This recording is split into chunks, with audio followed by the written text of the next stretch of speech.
true scary story. The voice of the dead. Hello everyone, my name is Andrea. I've been listening to you for a long time, and although I've experienced many things, this was the first and strongest one. It was hard to decide, but I finally decided to share it because of the trust I have in her. I have them. This happened around 2017 when we were studying at CBETIS, a public high school. A friend's grandmother had passed away, and since we were a small group of girls, together, we decided to accompany her to the funeral service. That day after school, we traveled from Cuotella to Tlayacapan. The atmosphere was very peaceful at the house, where they had the body, very peacefully.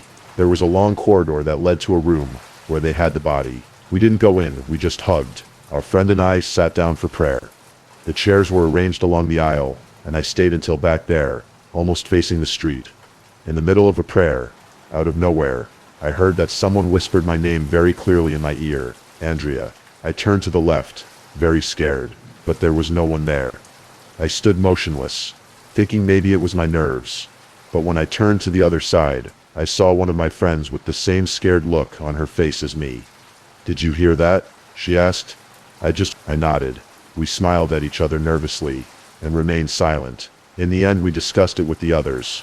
But since everything was so recent, the morning, we didn't want to dwell on it. A simple whisper. That night I arrived home very tired. I shared a room with my younger sister. I changed, lay down, and fell asleep, almost instantly. I woke up in the early hours of the morning, and checked my phone. 3 hours, 15 minutes a.m. I felt I was very tired. So I just got comfortable, and tried to go back to sleep. The next day was normal. I told my mom about the whisper, but she didn't take it seriously. She just said that I prayed.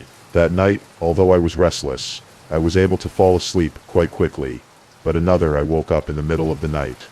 I checked the time again. 3 hours 15 minutes, just like before, the night before, and that's when I felt something different, in the fourth. As if there were someone else. It wasn't a feeling, it was a certainty. I tried to move to get comfortable, but I couldn't. I remained completely still, and because of the A corner of my vision, something standing still, next to my bed, a very black shadow, like a tall hat. I felt a fear I don't even know how to describe. I didn't close my eyes. I stayed there watching that silhouette, without moving, until dawn began. And with the light, she disappeared. I didn't tell anyone because I was sure they wouldn't believe me. I went to school, but I needed to concentrate. All day I was tense, hoping night wouldn't come, that the day would end. I couldn't stop thinking about that moment, when I was going to be there again. I felt completely at the mercy of something I didn't understand. That night I prayed and prayed, as my unclear told me to. Mom, I fell asleep praying, and it happened again. I woke up in the middle of the night, but this time I didn't even want to look at her. I was afraid the clock would say 315 again. Out of the corner of my eye, I confirmed that the same shadow was there again. Just as still as before, that hat. The fear was worse. I felt cold, but, at the same time, I was sweating. I couldn't move any part of my body, only my head a little.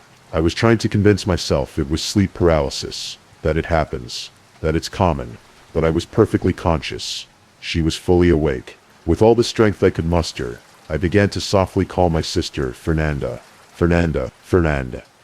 That, you weren't going to listen to me. But she stood up, saw me, and her face completely changed. She asked me what was wrong, and I told her I asked her to go get my mom.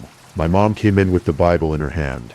He sat with me, began to pray for me, caressed my legs and feet, and as dear, I will never forget your concern. It stayed with me, until dawn. Only then, was I able to stop feeling that deep fear. She went to sleep for a while, and I finally drifted off. After that, nothing else of note happened. Strong, but the fourth one, I don't know. It had a really bad vibe, like it should have stayed there.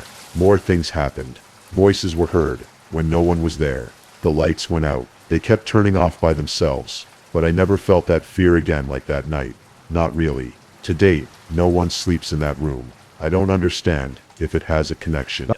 The voice of the funeral home is what I started living with. I don't understand if something went with me, if something stuck with me, or if the one that was already there, awoke. But it was never the same again. Thank you for reading my story. I hope that one day I can hear it here with you. Have a good rest, and good night everyone.